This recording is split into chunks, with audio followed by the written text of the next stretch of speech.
Hello friends. இப்போ வந்து நம்ம ஒரு தமிழ் வாக்கியத்தை எடுத்துகிட்டு அதை எப்படி இங்கிலீஷில் எழுதுறதுன்னு பார்த்துட்டு வரோம் ஃப்ரெண்ட்ஸு. அந்த வகையில் இன்றைக்கி நம்ம வந்து இந்த தேரை வச்சு எப்படி ஆங்கிலத்தில் சென்டென்ஸ் எழுதலாம்னு சொல்லி உங்களுக்கு சொல்லித்தரேன் ஃப்ரெண்ட்ஸு. இதை வந்து நீங்கள் கொஞ்சம் கவனமாக பாருங்கள், உங்களுக்கு ரொம்ப ரொம்ப யூஸ்ஃபுல்லாக இருக்கும். ரொம்ப பேசிக்லேருந்து அட்வான்ஸ் வரைக்கும் இந்த ஒரே வீடியோவில் கவர் பண்ணியிருக்கேன் ஃப்ரெண்ட்ஸு. ரொம்ப ரொம்ப யூஸ்ஃபுல்லாக இருக்கும். கொஞ்சம் ஸ்கிப் பண்ணாத பாருங்கள். அப்புறம் கொஞ்சம் நம்ம சேனலை கொஞ்சம் சப்ஸ்கிரைப் பண்ணுங்கள் ஃப்ரெண்ட்ஸு.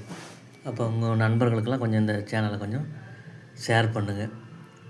சரி, போகலாங்களா?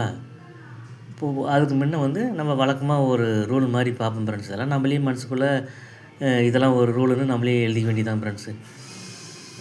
அப்படி நம்ம மனசுக்குள்ளே ஆழமாக பதிவு வச்சுக்கிற மாதிரி ரூல்ஸை நம்ம எழுதி வச்சுக்க வேண்டியதான் நம்மள போய். எப்படின்னா பாருங்கள், ரூல் 1.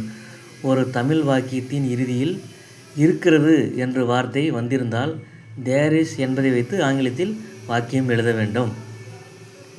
புரிஞ்சலா ஃப்ரெண்ட்ஸு? என்ன ரூலு? ஒரு தமிழ் வாக்கியத்தின் கடைசியில் இருக்கிறது அப்படின்னு ஒரு வார்த்தை இருந்திருந்தால் நம்ம எப்படி தொடங்கணுமா, தேர் இஸ் அப்படின்றத வச்சு ஆங்கிலத்தில் வாக்கியத்தை எழுத தொடங்கணும். சரி, ஒரு மரம் இருக்கிறது கடைசியில் என்ன இருக்குதுங்க, அந்த தமிழ் வாக்கியத்தின் இறுதியில் இருக்கிறதுன்னு வந்துருக்குதுங்களா? அப்போ எதை எப்படி தொடங்கணும்? There is. இருக்கிறதுக்கு தேர் இஸ் போட்டிங்க. மீதி என்ன இருக்குதுங்க? ஒரு மரம். அது எப்படி இங்கிலீஷ் எழுதுவீங்க? A tree. அப்போது ஒரு மரம் இருக்கிறதுனா எப்படி இங்கிலீஷ் எழுதுவீங்க? There is a tree. புரிஞ்சலா ஃப்ரெண்ட்ஸு எப்படி இதை எழுதுறதுன்ட்டு? அடுத்தது 2வது சென்டென்ஸ். ரூல் 2. ஒரு தமிழ் வாக்கியத்தின் இறுதியில் இருக்கின்றன என்று வந்திருந்தால் தேர் ஆர் என்பதை வைத்து ஆங்கிலத்தில் வாக்கியம் எழுத வேண்டும். அது ஒன்று சொல்லிவிட்டு ஃப்ரெண்ட்ஸ். அடுத்தது இப்போ உங்களுக்கு சொன்னால் உங்களுக்கு போர் அடிக்கும். அடுத்தது பாருங்கள், நெக்ஸ்ட் கொஞ்சம் ஃபாஸ்ட்டாக போயிடலாம் ஃப்ரெண்ட்ஸ். தோட்டத்தில் நிறைய மரங்கள் இருக்கின்றன.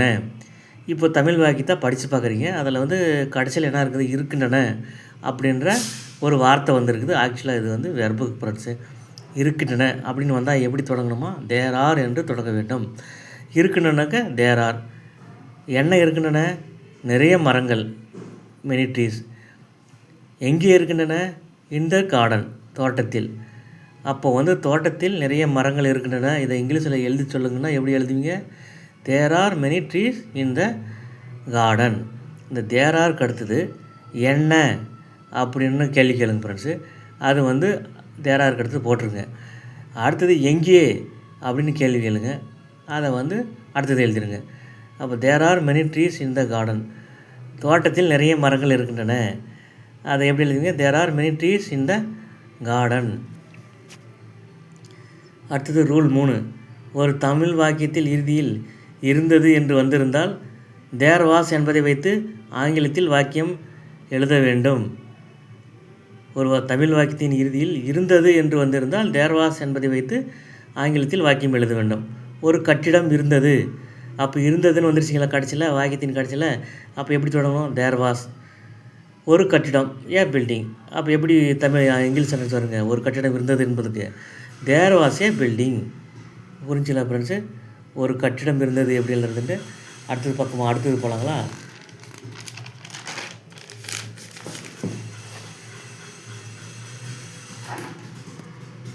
ஒரு தமிழ் வாக்கியத்தின் இறுதியில் இருந்தன என்று முடிந்திருந்தால் தேர் வேர் என்பதை வைத்து ஆங்கிலத்தில் வாக்கியம் எழுத வேண்டும். தேர் வேர் மெனி பில்டிங்ஸ். அதான் பாருங்கள், நிறைய கட்டிடங்கள் இருந்தன. இப்போ தமிழ் வாக்கியத்தில் கடைசியில் என்னென்ன வந்துருக்குதுங்க? இருந்தனன்ற அப்படி வார்த்தை வந்துருக்குது. அப்போ எப்படி தொடங்கணுங்க? தேர் வேர் என்று வச்சு தொடங்கணும். தேர் வேர்னு எழுதிக்கிட்டீங்களா? அடுத்தது என்ன மீதி இருக்குதுங்க? இருந்தன என்பதுக்கு தேர் வேர் எழுதிட்டீங்க. மீதி என்ன இருக்குதுங்க? நிறைய கட்டடங்கள். அப்போ அதுக்கு என்ன வரும் இங்கிலீஷில்? Many buildings.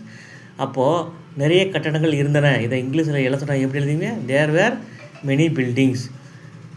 சரி, போகலாங்களா? அடுத்தது இப்போ வந்து இந்த ப்ரெசன்ட் டென்ஸு, பாஸ்ட் டென்ஸு இதுங்களுக்கெல்லாம் வந்து எப்படி வந்து பாசிட்டிவ் ஸ்டேட்மெண்ட் எழுதுறதுன்னு இப்போ இது எழுதி பார்த்தோம். இப்போ அதுலேயே நெகட்டிவ் ஸ்டேட்மெண்ட்டு எப்படி எழுதுன்னு பார்க்கலாங்க. இப்போ மரம் எல்லை. மரம் இருக்கிறதுனா எப்படி எழுதுவீங்க? தேர் இஸ் ட்ரீன்னு எழுதுவீங்க. மரம் இல்லைன்னா என்ன பண்ணுங்களா? தேர் இஸ்க்கு அடுத்தது நோ போட்டுருங்க. தேர் இஸ்க்கு அடுத்தது நோ ட்ரீன்னு போட்டிங்கன்னா மரம் இல்லை அப்படின்னு ஆகிடும். There are many trees. மரங்கள் இருக்கின்றன. நிறைய மரங்கள் இருக்கின்றன. தேர் ஆர் மெனி ட்ரீஸ்னால் நிறைய மரங்கள் இருக்கின்றன. நிறைய மரங்கள் இல்லைன்னா என்ன பண்ணுங்களா, இந்த தேர் ஆருக்கு அடுத்து நோ போட்டுருங்க. அப்போ எப்படி வரும், there are no many trees, நிறைய மரங்கள் இல்லை. சரி, அடுத்தது கட்டிடம் இருக்கவில்லை. There was no building. கட்டடம் இருந்ததுன்னா தேர் வாஸ் ஏ பில்டிங். கட்டடம் இருக்கவில்லைன்னா தேர் வாஸ் நோ பில்டிங். சரி, நிறைய கட்டடங்கள் இருந்தன. அப்படி எப்படி எழுதுவீங்க, தேர் வேர் மெனி ட்ரீஸ்னு எழுதுவீங்க. தேர் வேர் மெனி பில்டிங்ஸ், நிறைய கட்டடங்கள் இருந்தன. நிறைய கட்டடங்கள் இருக்கவில்லைன்னா தேர் வேர் நோ பில்டிங்ஸ். தேர் வேர் அடுத்து நோ போட்டுருங்க. இந்த தேர் யூஸ் பண்ணுற சென்டென்ஸில் வந்து there is not, there are not, there was not, there were not அப்படிலாம் போடக்கூடாது ஃப்ரெண்ட்ஸு. இந்த தேர் இஸ் தேர் ஆரில் வந்து நோ நெகட்டிவ் யூஸ் பண்ணிங்கன்னா நீங்கள் நோ தான் போட்டு எழுத வேண்டியது மாதிரி இருக்கும் ஃப்ரெண்ட்ஸு. சரி, அடுத்தது ஃபியூச்சர் டென்ஸ் போலாங்களா. நிறைய பிரச்சனை இருக்கும். இது எப்படி எழுதிங்க, தேர் வில் பி ப்ராப்ளம். நிறைய பிரச்சனைகள் இருக்கும். There will be many problems. இதை வந்து நெகட்டிவ் இது வந்து பாசிட்டிவ். இது நெகட்டிவ் ஸ்டேட்மெண்ட் எழுதுன எப்படி எழுதுங்க, there will be no problem.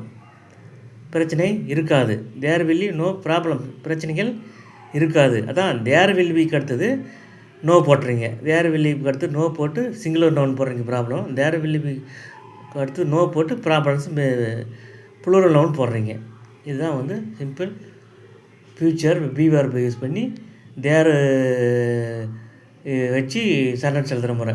சரி, போகலாங்களா. அடுத்தது வந்து ஒரு கொஸ்டின் பார்க்கலாம் ஃப்ரெண்ட்ஸு. தேர் வச்சு எப்படி ஒரு கொஸ்டின் ஸ்டேட்மெண்ட் எடுத்துக்கிட்டு அதை எப்படி எஸ்ஆர் நோ கொஸ்டின் பண்ணலாம், அதை WH கொஸ்டின் எப்படி பண்ணலான்னு பார்க்கலாம். சரி, போகலாம். Rule 7. There are 7 days in a week. ஒரு வாரத்தில் 7 நாட்கள் இருக்கின்றன. There are 7 days in a week. ஒரு வாரத்தில் 7 நாட்கள் இருக்கின்றன. சரி, இதை வந்து எஸ்ஆர் நோ கொஸ்டினாக மாற்றினா எப்படி என்ன பண்ணுவீங்க, எஸ்ஆர் நோ கொஸ்டின் எடுத்து மாற்றினா இந்த தேர் ஆரை வந்து ஆர் தேர்னு மாற்றிங்க. எஸ்ஆர் நோ கொஸ்டினாக மாறிடும். There are 7 days in a weekனு இருக்குதா, அது are there 7 days in a week. ஒரு வாரத்தில் 7 நாட்கள் இருக்கின்றனவா. தேர் ஆர்ன்றது ஆர் தேர்னு மாற்றிங்க ஃப்ரெண்ட்ஸு. அவன் 7 days in a week அப்படி எழுதிங்க. கடைசியில் ஒரு கேள்விக்குறி போட்டுருங்க. அப்போ வந்து எஸ்ஆர் நோ கொஸ்டினாக மாறிடும். Are there 7 days in a week அப்படின்னு ஒரு கேள்வி தோணியில் கொண்டு போயிருங்க நீங்கள் படிக்கிறத. அப்போ வந்து கேள்வியாக மாறிடும். ஒரு வாரத்தில் 7 நாட்கள் இருக்கின்றனவா. சரி, இதை வந்து WH கொஸ்டினாக மாற்றினா எப்படி கேட்பீங்க, how many days are there in a week. ஒரு வாரத்தில் எத்தனை நாட்கள் இருக்கின்றன. ஹவு many டேஸ்ன்றது வந்து கொஸ்டின் வேர்டு ஃப்ரெண்ட்ஸு. ஆறுன்றது இங்கே வந்து ஹெல்பிங் வேர்டு, தேர்ன்றது டம்மி சப்ஜெக்ட்டு அல்லது கற்பனை எழுவாய் அப்படின்னு சொல்லலாம் ஃப்ரெண்ட்ஸு. இன் ஏ வீக், ஒரு வாரத்தில் எத்தனை நாட்கள் இருக்கின்றன. சரி, போகலாங்களா. அடுத்தது பர்ஃபெக்ட் டென்ஸில் போகலாங்க ஃப்ரெண்ட்ஸு. இந்த பர்ஃபெக்ட் டென்ஸில் எப்படி தேரை வச்சு சென்டென்ஸு எழுதலாம்னு பார்த்துக்கலாம், தெரிஞ்சுக்கலாம் வாங்க ஃப்ரெண்ட்ஸு. உங்கள் குடும்பத்தில் ஒரு பிரச்சனை இருந்திருக்கிறது. There has been a problem in your family. ஹேஸ்ன்றது ஹேஸ் பக்கத்தில் V3 வருதாங்க பர்ஃபெக்ட் டென்ஸு. இங்கே ஹேஸ் பக்கத்தில் V3 பீன் வந்துருக்குதுங்க. ஹேஸ் பக்கத்தில் V3 பீன் வந்துருக்குதுங்க. Has plus V3 perfect tense. உங்கள் குடும்பத்தில் ஒரு பிரச்சனை இருந்திருக்கிறது. There has been a problem in your family. There have been many problem in your family. உங்கள் குடும்பத்தில் நிறைய பிரச்சனைகள் இருந்து இருக்கின்றன. There have been many problem in your family. சரி, எவ்வளோ நாளாக உங்கள் குடும்பத்தில் நிறைய பிரச்சனை இருக்கின்றன. அது எப்படி எழுதிங்க, how long have there been many problem in your family. சரி, அடுத்தது இது ப்ரெசன்ட் பர்ஃபெக்டில் ஃபாஸ்ட் பர்ஃபெக்ட் பழகலாம். ஃபாஸ்ட் பர்ஃபெக்ட் டென்ஸில் there had been a problem in his family. அவனுடைய குடும்பத்தில் ஒரு பிரச்சனை இருந்திருந்தது. There had been a problem in his family. அவனுடைய குடும்பத்தில் ஒரு பிரச்சனை இருந்திருந்தது. சரி, போகலாங்களா. அடுத்தது இப்போது மாடல் வெர்பு. இந்த மாடல் வெர்பில் அல்லது மாடல் வெர்பு நீங்கள் எப்படினாலும் வச்சுங்க ஃப்ரெண்ட்ஸ். மாடல் வெர்புன்னு சில பேர் சொல்லுவாங்க, சில பேர் மாடல் வெர்புன்னுவாங்க. நீங்கள் எப்படினாலும் ப்ரொனன்சியேஷன் பண்ணிங்க ஃப்ரெண்ட்ஸ். சரி, போகிறாங்களா. உன்னுடைய கடிதத்தில் ஒரு பிழை இருக்கலாம். இது எப்படி எழுதுங்க, மேபினா இருக்கலாம். அப்போ இதை வந்து தேர் வச்சு எழுதுங்க. There maybe a mistake in your letter. உன்னுடைய கடிதத்தில் ஒரு பிழை இருக்கலாம். சரி, அடுத்தது கேன் பி வச்சு தேரை வச்சு கேன் பி வச்சு எழுதலாமா. There can be a mistake, ஒரு பிழை இருக்க முடியும். கேன் பினா இருக்க முடியும். தேர் வச்சு எழுதுனீங்கன்னா there can be a mistake. There could be a problem, ஒரு பிரச்சனை இருக்கலாம். There could be a problem, ஒரு பிரச்சனை இருக்கலாம். இதுக்கும் இருக்கலாம் தான் வரும் ஃப்ரெண்ட்ஸ். சரி, there might be a meeting today. இன்று ஒரு கூட்டம் இருக்கக்கூடும். There might be a meeting today. இன்று ஒரு கூட்டம் இருக்கக்கூடும். There should be enough food. இருக்க வேண்டும்னா என்னங்க சுட் பி. அப்போ தேர் வச்சு எழுதுங்க. There should be enough food. போதுமான உணவு இருக்க வேண்டும். There must be a reason. Must பினா கண்டிப்பாக இருக்க வேண்டும். அப்போ there must be a reason, கண்டிப்பாக ஒரு காரணம் இருக்க வேண்டும் அல்லது இருக்கும் அப்படின்னு கூட வச்சுக்கலாம் ஃப்ரெண்ட்ஸ். அடுத்தது there had to be a rule. இதுக்கு வேண்டும் தான் அர்த்தம். ஆட் டு பினால் இருக்க வேண்டும் தான், இருக்க வேண்டும் தான். இந்த ஒரு விதி இருக்க வேண்டும். எப்படி எழுதிங்க? There had to be a rule. சரி, இப் கிளாஸில் தேரை வச்சு பார்க்கலாம் வாங்க. இப் கிளாஸில் தேரை வச்சு எப்படி சென்டென்ஸில் தானே பார்க்கலாம் வாங்க. ஏதேனும் சந்தேகம் இருந்தால் என்னை கேள். If there is any doubt, அது வந்து இப்போ கண்டிஷனில் வர்ற பார்ட்டு ஃப்ரெண்ட்ஸ். ஆஸ்க் பி, இது மெயின் கிளாஸ். அப்போ ஏதேனும் சந்தேகம் இருந்தால் என்னை கேள் எப்படி எழுதுவீங்க? If there is any doubt ask me அப்படின்னு வரும் ஃப்ரெண்ட்ஸ் இங்கிலீஷில் சென்டென்ஸ். சரி, அடுத்தது போகலாங்களா? அடுத்தது வந்து ரூல் 9. தேர் இஸ்க்கு பிறகு something, someone, anything, nothing பயன்படுத்தலாம். தேர் இஸ் வச்சு எழுதுகிற சென்டென்ஸுங்களில் நீங்கள் வந்து something, someone, anything, nothing இந்த மாதிரி இன்டெர்மினேட் ப்ரொனவுன்ஸ் வந்து யூஸ் பண்ணி நீங்கள் வாக்கியங்கள் எழுத கற்றுக்கணும் ஃப்ரெண்ட்ஸு. சரி, நான் எழுதிக்கிறேன் பாருங்கள். ஒரு 2-3 எக்ஸாம்பிள் கொடுத்துருக்கேன் பாருங்கள். இந்த கதைக்கு பின்னால் ஏதோ ஒன்று இருக்கிறது. ஏதோ ஒன்றுனா என்னதுங்க? Something, இன்டெர்மினேட் pronoun. அது வந்து தேர் இஸ்க்கு பின்னாடி வந்து வச்சு சென்டென்ஸ் எழுதியிருக்கேன் பாருங்கள். இந்த கதைக்கு பின்னால் ஏதோ ஒன்று உள்ளது. There is something behind the story. Something, there is பக்கத்தில் சம்திங் வந்து ஒரு சென்டென்ஸ் பார்த்துமா. அடுத்தது தேர் இஸ் பக்கத்தில் சம் ஒன் வச்சு ஒரு சென்டென்ஸ் பார்க்கலாம் பாருங்க. யாரோ ஒருவர் அவரை பின்தொடர்கிறார். There is someone following him. There is someone following him. There is பக்கத்தில் சம் ஒன் வந்துருச்சுங்களா? இதுக்கு ஒரு எக்ஸாம்பிள் பார்த்துட்டுமா. அடுத்தது அவனிடம் எந்த தவறும் இல்லை. There is nothing with him. There is nothing with him. There is பக்கத்தில் நத்திங் வந்துருச்சு பாருங்கள், இந்த pronoun. There is nothing with him. அவனிடம் எந்த தவறும் இல்லை. சரி, அடுத்தது எனிதிங் வச்சு இது மேக்ஸிமம் கொஸ்டின் தான் வரும் ஃப்ரெண்ட்ஸு. அதுக்காக ஒரு கொஸ்டின் எக்ஸாம்பிள் கொடுத்துருக்க பாருங்க. சாப்பிட ஏதாவது இருக்கிறதா? Is there anything to eat. சாப்பிட ஏதாவது இருக்கிறதா? Is there anything to eat. இப்போது தேர் பக்கத்தில் எனிதிங் வர மாதிரி ஒன்று பார்த்துருங்களா? சரி, அடுத்து ரூல் 10. தேர் பயன்படுத்தும் வாக்கியங்களில் present participle, infinitive, that clause வரலாம். தேர் பயன்படுத்தும் வாக்கியங்களில் present participle, infinitive, that clause வரலாம். சரி, அதுக்கு ஒரு எக்ஸாம்பிள் பார்க்கலாம் friends. There is a woman waiting outside, call her. வெளியே ஒரு பெண் காத்து கொண்டு இருக்கிறாய், அவளை கூப்பிடு. There is a woman waiting outside. இந்த வெயிட்டிங்கிறது தான் வந்து ஃப்ரெண்ட்ஸு இங்கே வந்து ப்ரெசன்ட் பார்ட்டிசிபிள் ஃப்ரெண்ட்ஸ் வந்து வந்திருக்குது friends. There is a woman waiting outside. இந்த வெயிட்டிங் அவுட் சைடு வந்து ப்ரெசன்ட் பார்ட்டிசிபிள் ஃப்ரேஸ். வெளியே ஒரு பெண் காத்து கொண்டு இருக்கிறாள், அவளை கூப்பிடு. இது ப்ரெசன்ட் பார்ட்டிசிபிள் ஃப்ரேஸ் வந்து தேர் இஸ் வர சென்டென்ஸில் வந்திருக்குது ஃப்ரெண்ட்ஸ்னு வந்திருக்குதுன்னு தெரிஞ்சுக்கிங்க.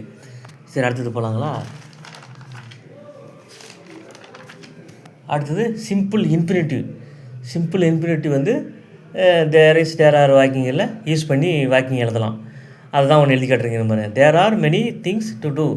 செய்ய நிறைய விஷயங்கள் இருக்கின்றன.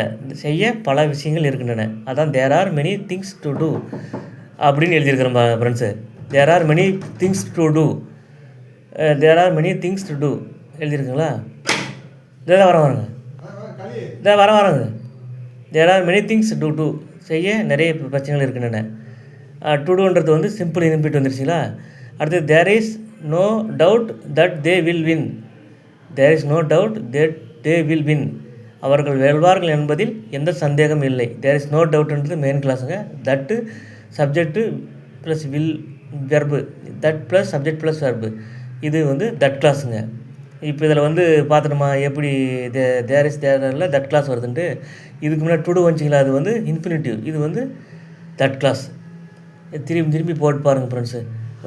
பார்த்தீங்கன்னா உங்களுக்கு ரொம்ப ரொம்ப யூஸ்ஃபுல்லாக இருக்கும். தட்டு தேர் இஸ் வச்சு எப்படி விதவிதமாக சென்டென்ஸு எழுதலான்ட்டு வந்து நீங்கள் நிறைய விஷயம் கற்றுக்குங்க ஃப்ரெண்ட்ஸு. கொஞ்சம் நிறைய டைம் போட்டு பார்த்தீங்கன்னா உங்களுக்கு ரொம்ப ரொம்ப யூஸ்ஃபுல்லாக இருக்கும் ஃப்ரெண்ட்ஸு. இந்த லெசன் வந்து ரொம்ப ரொம்ப பேசிக் டு அட்வான்ஸ்டு ஃப்ரெண்ட்ஸ். நன்றி.